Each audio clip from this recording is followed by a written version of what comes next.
Arch Manning? Yeah, I know. We've got to pace ourselves on the Arch Manning as a rock star talk, but follow this.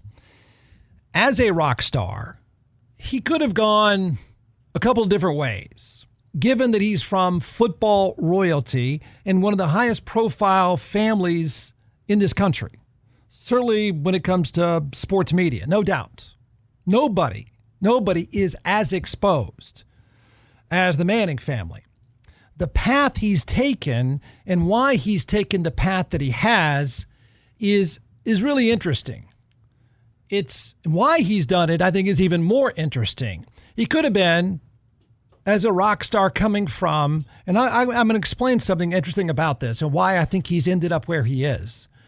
But he could have been a whiny, overexposed public mess. It's easy to do now because everything is, look at me. It's a generation of, he's in a generation that has grown up with everybody posting everything all the time. It's a muscle memory for most young people to post whatever, good or bad, sensible or stupid. So it could have gone a terrible direction. Or the path he could take would be put your head down, lay low, and stay in your lane publicly. And so far, he has stayed in his lane about as well as anyone could in this day and time of look at me. That's a young generation or an older generation of athletes. But certainly for a young generation to stay in that lane, to be that disciplined, to say, I've got to get away from that spotlight. I'm not going to live it out there publicly for you is the path that he's taken so far.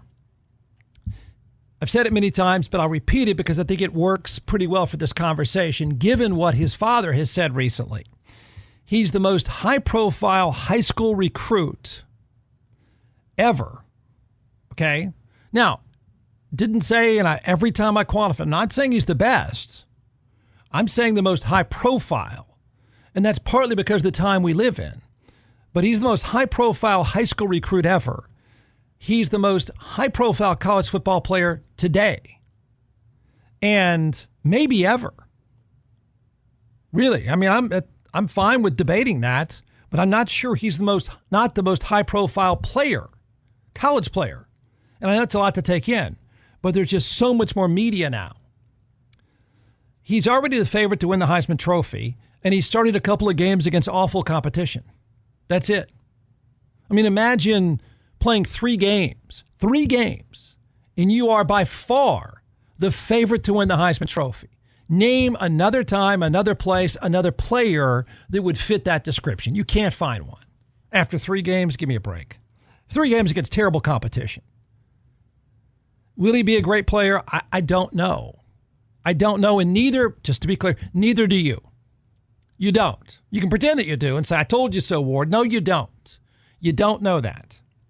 It's impossible or almost impossible to live up to the hype already. Here's why I bring him up, and here's why I bring up what I think is an interesting angle to the family and to the path that he's taken so far.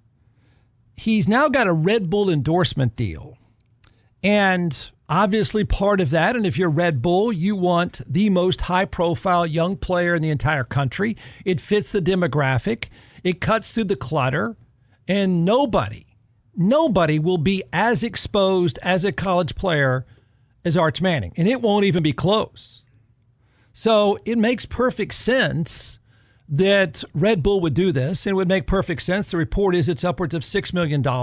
It would make pretty good sense that he would do it. It fits, not a big deal. I'm sure along the way they're dictating what's called impressions, and that is, it's going to be appearances. That is eyeballs and ears and stuff like that. They're going to dictate that. They've already done it, I think, because he's already made appearances. Okay, so there's that part. You can have a problem with that, I guess, but it's the world that he lives in, and it's the world that we live in now. How you manage that's going to be another interesting test for him, being the most high-profile player ever. Now you've got one of the biggest blue chip sponsors backing you, and they're going to want a lot of exposure. Can he maintain it? Can he maintain the discipline? Can he stay in that lane and not look like and act like a knucklehead? Because it's easy to do. The more interesting part, though, I think, is how he ended up in the publicity lane that he's taken. And I'm going to argue it's because of the advantage, built-in advantage he has because of his unique perspective. And I say this, and this hit me.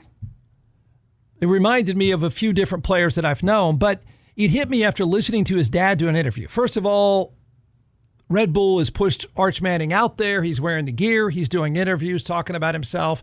And I think it's all very strategic and it makes perfect sense.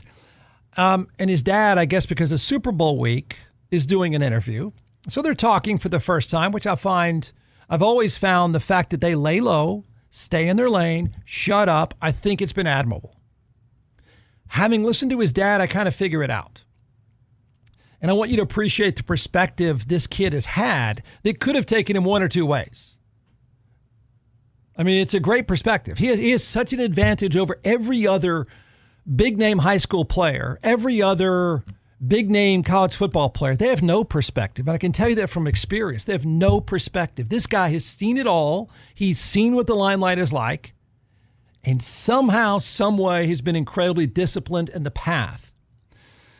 So his name, my argument is his name and background have given him an advantage on handling stardom nobody else has had. His ability to handle stardom is unlike any player. You can't think of the last time a guy's been as much in his lane, head down in his lane, not talking, not saying, look at me. You can't find one because that's not the world we live in. The average recruit, just so you know, and I say this so you can at some level appreciate. It's easy to say, boy, these athletes are knuckleheads. Boy, these athletes do stupid stuff. Boy, these athletes burn through money. Yeah, so would you have, okay? So would you. You wouldn't have any perspective either. And let me set it up this way. And then I can compare and contrast the average big-name recruit coming out of high school, big-name star coming into college, and how they have no perspective. It's impossible to have any perspective, and I can tell you why. So the average star recruit, by the way, your kid's not going to be one of them. Sorry, mom and dad, your kid's not that good. Please hear that. It's not going to happen. Work with that premise. But the average star recruit coming out of high school doesn't have any perspective. Everything is warped. Everything is warped, and it's not all their fault. The only thing the average superstar or who thinks they're a superstar coming out of high school, the only thing they've known is that they're the best player on the field, typically the best player on the field every single week, best player in their district, stuff like that. That's their frame of reference. Okay? And then everybody, including the coaches that recruit them, constantly tell them how great they are. You're going to have it all. Everything's going to work. You're the greatest. You're the greatest. You're the greatest. You're going to play every snap. You. It's all they hear. Okay? I mean, any one of you at 19, 17, 18, 19, somebody threw $5 million at you, you'd screw it up too, probably. If somebody told you every day from the time you're 13 to 18 how great you are, you'd lose perspective too. So they have a completely warped view of who they are and where they are.